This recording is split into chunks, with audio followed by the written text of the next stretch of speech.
Kapolsek Singkil Utara beserta Ibu Bayangkari melaksanakan silaturahmi dan bakti sosial kepada masyarakat Desa Ketapang Indah, Kecamatan Singkil Utara.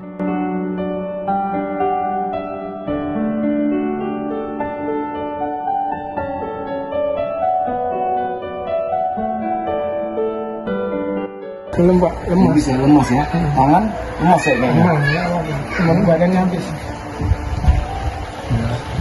Mudah-mudahan cepat sembuh. Amin.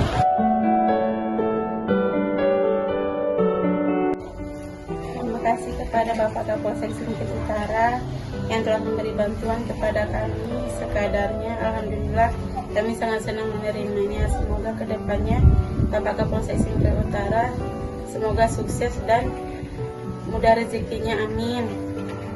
Assalamualaikum warahmatullahi wabarakatuh.